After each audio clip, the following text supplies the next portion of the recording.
The newly crowned Queendom of Sundersweep sat triumphantly in the hopeful plains, a beacon of prosperity to all of dwarven civilizations in Ex-Moxbazong. With two artifacts sitting pride of place within the Queen's chambers, and the recent inauguration of Queen Thob herself, a mass influx of migrants was drawn to the fort. Dwarves from the capital, seeking wealth and status, their skills were swiftly put to work alongside the rest of the citizens. Not only were new citizens being attracted to the fortress, but outsiders too. Cato, the legendary renowned doctor and poet, arrived at the doorstep, offering his skills and expertise. Cato was world renowned amongst the people of Ex-Moxbazong, as being a laureate of both medical and creative awards, and everyone was simply struck with awe at the sheer charismatic magnetism he had. Wheels, the doctor in residence, was understandably miffed at the attention this new arrival was getting, and demanded an immediate expulsion of Cato, as he questioned his medical license. Cato offered his feedback by pointing out that the hospital had 0 bars of soap in it. He referenced Smog's recent surgery, and commented that the only reason Smog's leg hadn't become infected was because his knees were drenched in honey, creating an antibacterial barrier. "I like to keep some there in case I get hungry," replied Smog. Wheels took off his tavern keep apron and threw it to the ground, humiliated. He skulked away, and said to himself under his breath, "Yeah, I don't need these jumps. I'll go back to what I love doing most, lying and stealing." And as the doors of the tavern closed behind him, a legendary musician entered, offering his services in exchange for board. The citizens were beside themselves. Soon the fort would be filled to the brim with legendary entertainers. A naked bard, wielding only a book of poems, arrived at the inn. He stood on a table, began reciting poems, and refused to elaborate.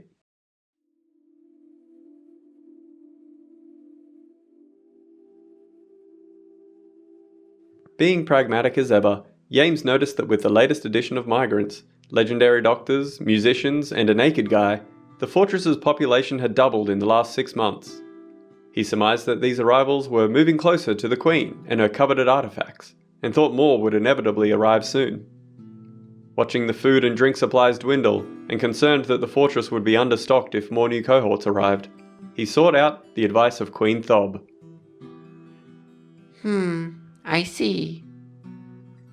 Perhaps 2 rings would resolve the issue. Frustrated at the overtly obtuse advice he just received, Yames left to go back to the library. On the way past the tavern, he overheard the sound of stamping feet and the strumming of lutes. As he entered the tavern, he was met with a very abstract sight indeed. A naked troupe of 5 dancers stood in the tav. Having arrived with literally nothing except the intention of entertaining the guests of Sundersweep, and with no tavern keep to usher them out, the troupe simply wandered around, socialising with the guests. Smog McPhinney, seemingly unbothered by the nudity of the band, began explaining to them, in detail, the intricacies of apiary management. "Well, in Hive 1 you've got Eva, Penelope, Gina, Marshall, Peter, Yames, unable to comprehend the absurdity of the sight, and having thoroughly exceeded his daily quota of genitalia sightings, went to consult with the police department to have the troupe removed. Having had enough of the constant naked Moldog raids on the fortress, B and Alex had set a series of traps around the underground entries. They had successfully captured a handful of naked Moldogs and some elk birds, and had released them into a pit, which they nicknamed the Skin Bin. Yames had arrived shortly after a recent pest eradication session, and both B and Alex were coated equally in naked Moldog blood and sweet smooches. Yames relayed the situation to the officers, and after hearing the word naked, B was immediately triggered into a martial rage. He marched to the tavern and kicked the door down. B's eyes were met with much more nudity than he had bargained for. There were many more than 5 nude visitors.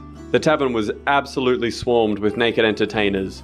Goblins, humans, dwarves, elves, all completely and utterly bare. Smog sat in the middle of the tavern, his enraptured audience now at 7 people. and Stephen and Gub and Mortimer and Patrice and Benjamin. Alex lowered B's morning star at the sight.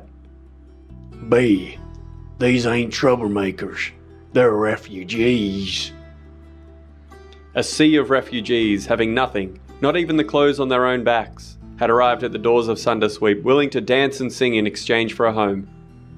A hamlet to the east had once been a place of multiracial harmony and collaboration.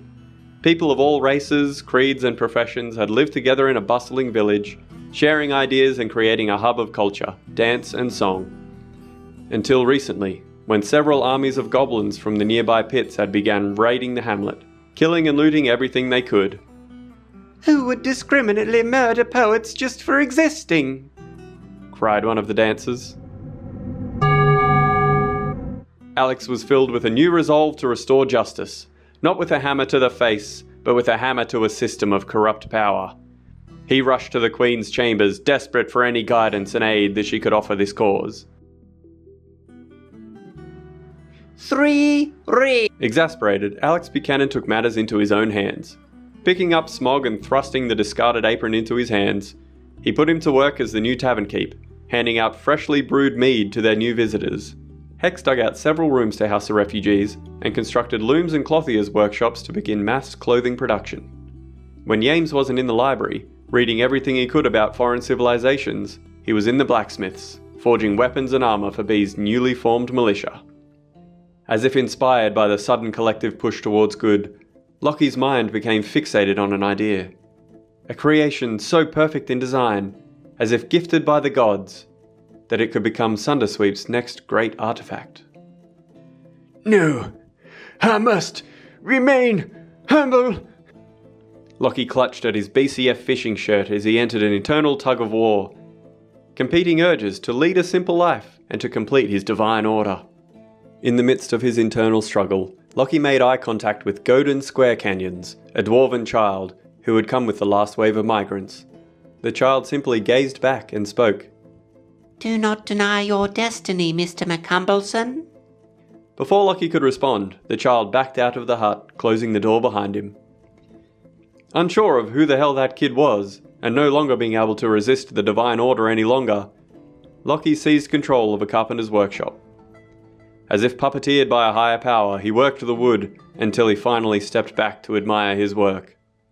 Erithod Ibrukudim, a willow bin, more magnificent than any other bin ever created, was complete. A willow bin studded with copper, menacing with spikes of bear leather and carved with images of waves. Lockie stood back, staring at his masterpiece. The citizens of the fortress gathered around him, cheering his name and patting him on the back. Lockie's heart was overflowing with pride, and he liked the feeling. Erithod Ibrukudim was put on display in the Queen's chambers, next to Sundersweep's other artifacts. And it wasn't long before the Queen put the bin to use, absolutely filling it to the brim with naked Moldog rings.